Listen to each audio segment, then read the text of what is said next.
Sarah from Hollywood or Bust, and I'm here with Chad Atkinson, who's a special effects makeup artist who has been in the industry for 35 years? Almost 30 years, almost 30. Yeah, so he's going to give us a tour of his studio, and I'll capture everything as we go along. So, ready to go? We're ready to go. All right, let's go. University workshop on Sunday. So, this past year, I did, well, it would be like a couple of years now. We were fortunate enough to get Boy Swallows Universe. Oh, I've actually had a friend working on that one. Oh, great. Yeah. So Netflix was here, and they had Boy Swallows Universe, which is, is based on the Trent Dalton book. It was an 8-part series, I believe. And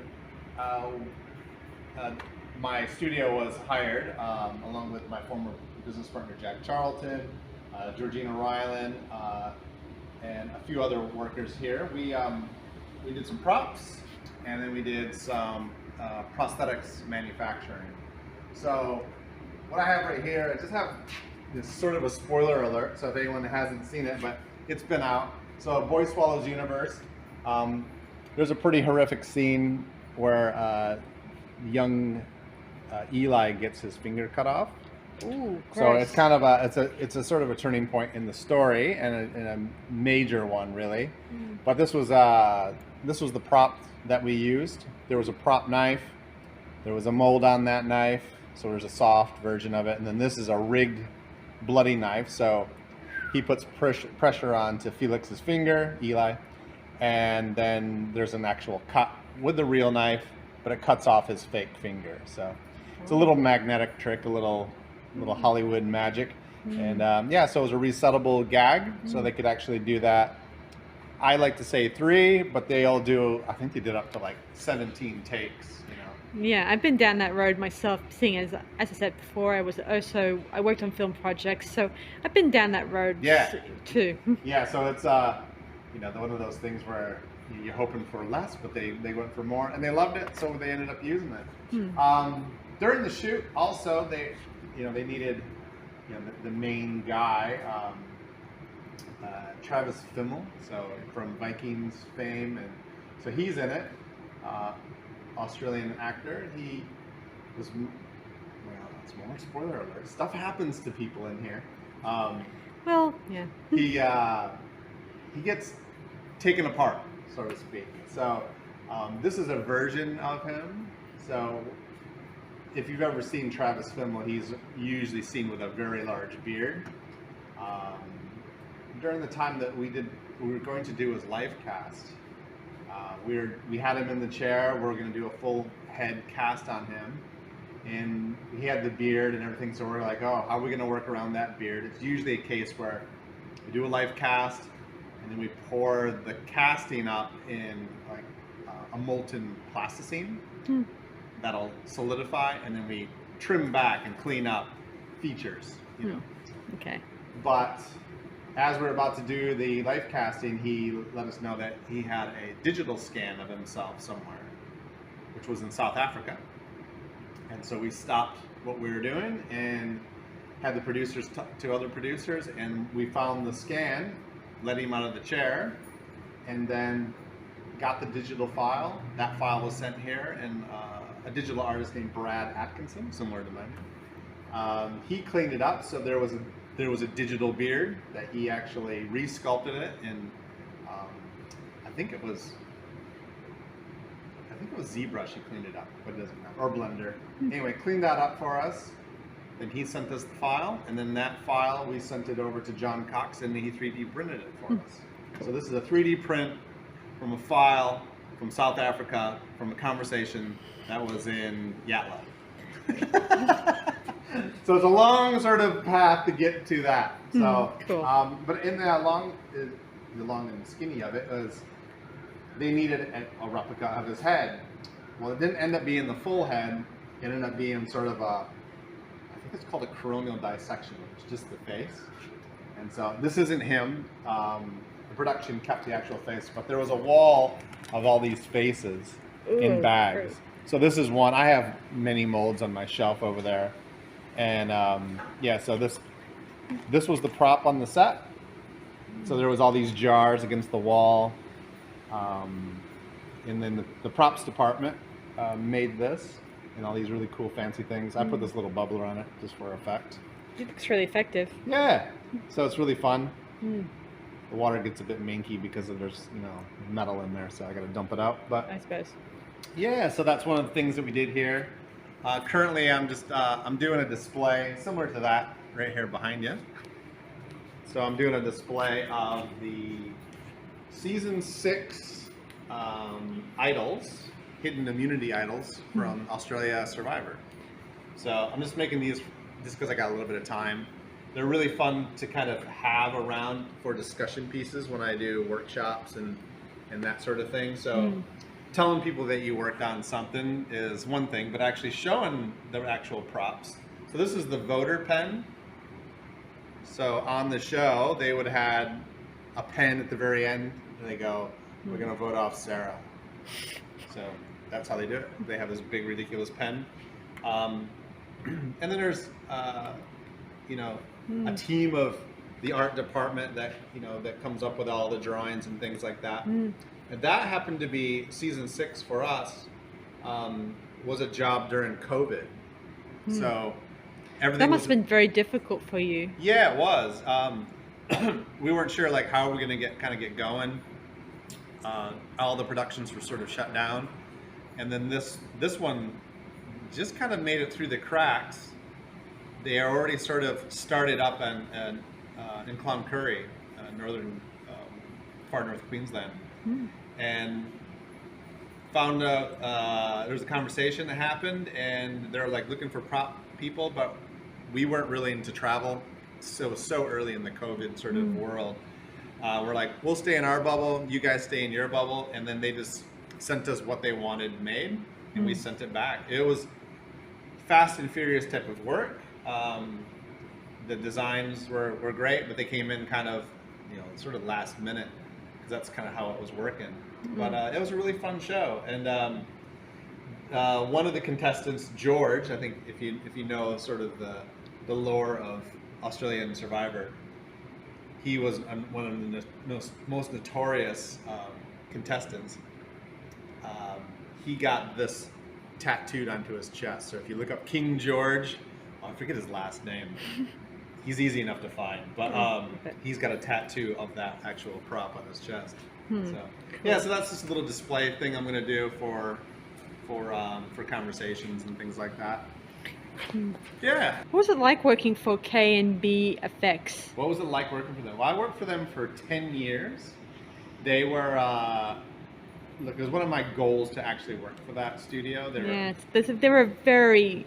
They're revered. And big league people. They're totally big league. At the time that I joined them, they were at the top, but they weren't the top yet. So it was really fun that they were that horror genre hardcore workshop. So they had a small studio. It was not this small, but it was probably 4 times this size, and it was just a real sort of garage shop, monster shop, really awesome.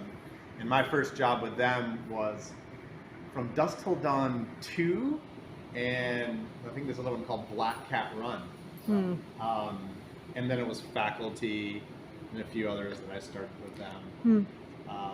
They're known for The Walking Dead fame and Kill Bill and anything with Tarantino and Rodriguez. They've done all their shows. Did you ever work with Greg Nicotero on Walking Dead? I didn't. I was here, so I left just as they were starting the pre-production of it. So my last show with them was The Pacific. Oh, okay. So that was the big HBO war show. I came over here with 2 other Americans from the shop, and we met up with a team, an Australian team, Jason Baird, his shop. And so yeah, we were here for that. Ended up winning an Emmy, which was really great. Okay, another question. Which film projects did you like the most that you've been on? The ones that I like the most. Well, usually the ones I like the most are movies you probably haven't seen. The big ones, the big films tend to be a little bit constricted, and especially for design stuff, you don't really get a a chance to kind of put your own interpretation into anything. The fun jobs were like Hostel 2. We were treated like rock stars on that one, so we behaved that way too. So I can imagine that, considering all the gore effects all that the you gore had. effects. Eli Roth was really awesome with us. Yeah. He would often come down from being on set and have a stack of DVDs for us to look at. I see. And it was mostly like Italian horror films. He goes, "Oh, have you seen this one? Have you seen those?" And I was like I like horror movies, but he's way deep into that. So I think we all are. yeah. So yeah, that was a really fun one. Another really fun one, but you may have never heard of, is a movie called Spiders. Super schlocky. Have you ever seen what's it called? The Kingdom of Spiders? I have seen that. That was a creepy one from the 70s. I loved it because it was the real deal, So, but Spiders was space spiders. There was some sort of accident that happened on the space shuttle. Mutant spiders bites an astronaut. The astronauts crash the space shuttle into Earth, and then these spiders mutate and become like 30-foot, 10-meter wide spiders that attack a town. Super fun. Who inspired you at the beginning before you started, getting interested in it? Who inspired you to do special effects makeup for productions? Yeah, I get this question asked a lot, so it's an easy one for me. It all started with American Werewolf in London. And the work that Rick Baker did on that one totally inspired me. And so from that one, he went into Thriller. So if you remember the Michael Jackson Thriller video. Oh yeah. So he did all the work on that. And so that was all around the same time. I was around 10 years old, I guess. So the Star Wars, the horror of the 80s and all that inspired me. And it was a whole sort of, I wouldn't say, it's a genre of like almost like music, really. It's horror is almost like heavy metal in a way. Okay. And I just love both of those. They kind of, but then there was a magazine called Fangoria. So I learned about Rick Baker and horror movies. And then I was like, oh, what's this magazine called Fangoria? And I opened it up, and then it had like tutorials from different artists. And one of them, my other one that I don't often mention is John Caglione Jr. He's a huge inspiration too. So yeah. How much do you charge your students when they attend your workshops and stuff? I know you have a workshop that you do. I have 3 different workshops that I do. So in between film jobs, I have 3 different ones. One of them is called Bloodlines, Bladders, and Blow-Up Heads. And that's basically what it is. I teach how to make blood, fake blood, how to make little blood rigs, like with syringes and tubes. And then it goes into showing you how to rig a prop to bleed. So if you need an effect to make that bleed, or cut someone's throat, all the way to blowing up a zombie head. There's one of my zombie heads that I blow up just over there. So it's a full day course. That's about $350. So it's a 1-day course. My intermediate one is called Workshop, which is a full face prosthetics. And they learn how to do a life cast, sculpt, mold, and manufacture foam latex, whatever they want. Doesn't matter what creature it is. I don't gear it towards film work. We can talk about film during it, but I'm all about just the art of it and the process. Got it. And then the last one, that one's about, I think that was $2,500 or $3,000. And then the last one is advanced prosthetics, which is a step further for that one. So it's a full head character, creature, weirdo person that they want to do. It's a 16-week course, and that's $5,500. So, yeah. I see. Yeah. So I see that you know a great deal about working on film projects in America. Yeah. So why did you come out here to Australia to work on film projects over here? Well, the story goes back to the Pacific. So I came over on the Pacific. I traveled quite a bit in my career when I was based out of LA. We would go to Africa, to Europe, England, Czech Republic, where else we've been. And then I was asked to go to Australia. And so they're like, the bosses, Greg Nicotero specifically, asked if anyone wanted to go to Australia for a job. I volunteered. I said, how long for? They said 1 year, and I was like, ooh, it's a long time. But I said yes anyway, and I came over. While I was here, I met my future wife, and then we wrapped up, and I headed back home. And the climate of the film industry there was sort of at a lull, kind of like it is right now. And I had an opportunity to go hang with my future wife here in Australia. So I did. So I was like, oh, I'm going to go back, hang with her. And then jobs started sort of springing up from there. And I became a permanent resident within that year. So, out of all film projects, do you prefer the mainstream stuff or do you prefer independent films? To work on or watch? To work on. I prefer the independent ones because I do get more creative freedom that way. If I work on a Disney or a Marvel or one of those, that's a design committee, very big one. And by the time it gets to sort of my level, I don't get, we don't, or some people don't get as much creative input for the things that are very strict. I see. So that's not as fun. Money's amazing, but they're not as sort of fun with the creativity. The independent ones, I'm there usually just after the script is done. It's usually I get a phone call or like, I want to make this horror movie and we need all these crazy effects, and it's like, okay, I'll break it down for you. I'll submit a budget, and then we'll work together. And how that works, I have some stuff off the shelf. You start spitballing ideas of what you have, what you can afford, what you can cheat, and it makes it more fun, for the filmmakers too. I suppose. Yeah. Do you get to talk to the actors? Yeah, for sure. What kind of things do you guys discuss? So when I was a prosthetic artist, you're getting blocks every day of around 3 to 4 hours. Let's say that's an average. And so they usually come.